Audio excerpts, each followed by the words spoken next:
Ito tayo sa libingan ng mga namayapa. At kaya natin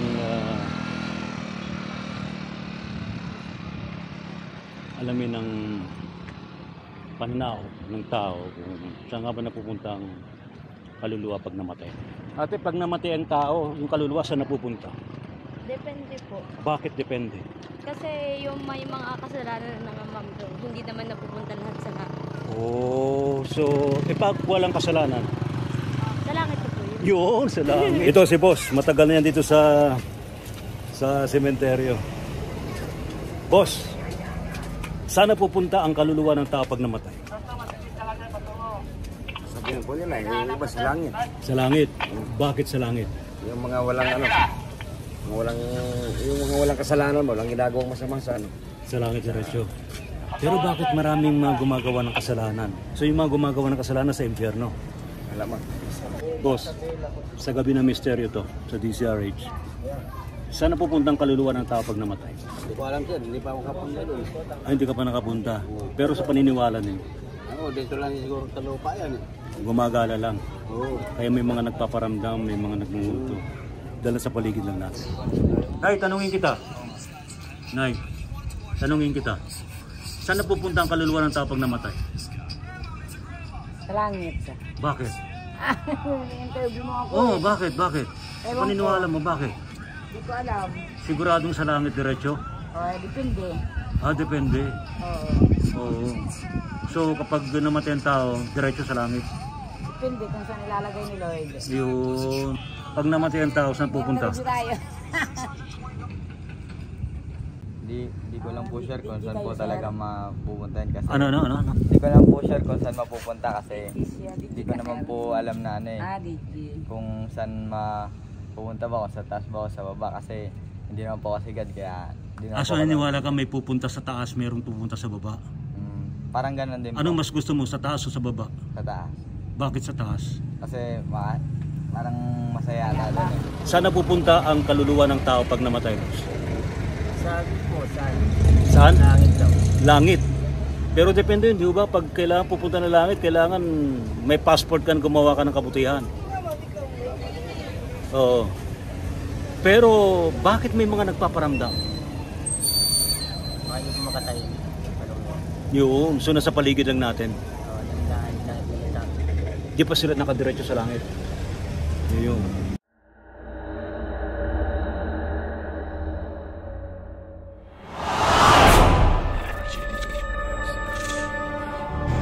Manila North Cemetery. At samahan niyo ako sa aking pag-ikot sa loob.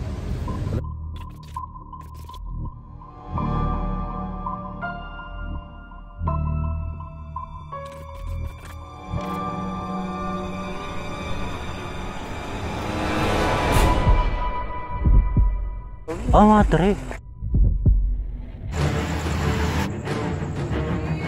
Anong itsura? Ano ba yung nangyari? Oh, anong klase? Pinapugot ang ulo. Bigla lang lumalabas.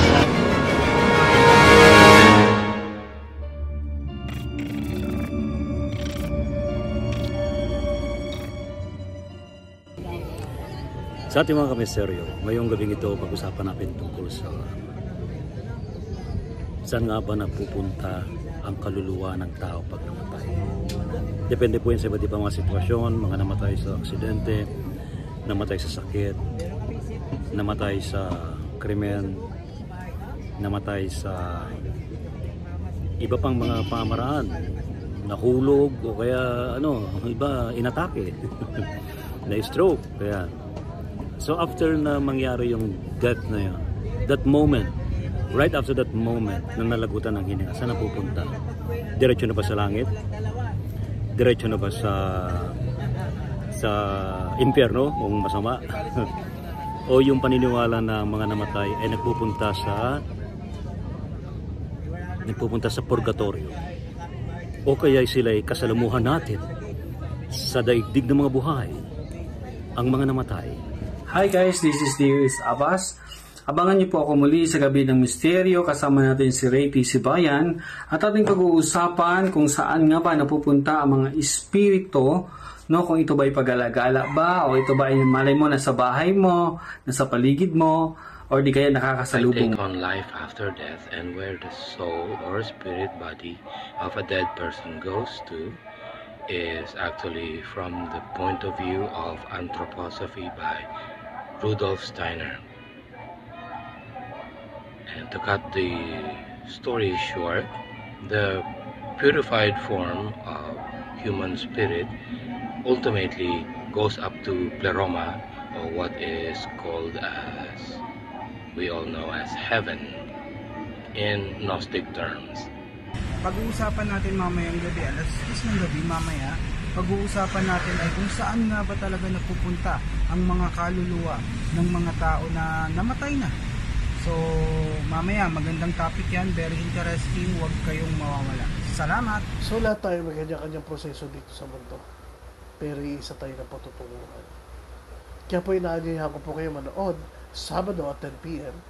sa Gabi ng Misteryo with Sir Ray T. Sibayan, DZRH. At ang ating pag-uusapan is, saan nga ba mapupunta ang kaluluwa ng tao pag ito'y lumisan na? Interesting topic po ito na ating pag-uusapan po sa Sabado sa Gabi ng Misteryo with Sir Ray T. Sibayan. Once again, I am inviting you to watch Gabi ng Misteryo with the Ray Sibayan. Hi, I'm Gregor, and I'm inviting everyone to watch Ray Sibayan's Gabi ng Misteryo every Saturdays at 10 p.m. only on DZRH. So yun po ay ating pag-uusapan ngayong Sabado, alas 10 ng gabi sa DZRH. Muli, ito po si Dio Sabas. See you there. Yan ating pag-uusapan sa Gabi ng Misteryo tonight.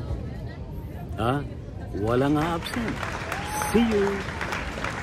Talagayang kababalaghan, pananaliksik sa kapangyarihan ng isipan, pagpapakita ng mga nilalang, inyong matutunghayan sa Gabi ng Misteryo. Kasama si Ray Sibayan tuwing Sabado, alas 10 ng gabi sa DZRH Radio, DZRH TV at DZRH Online. Gabi ng Misteryo.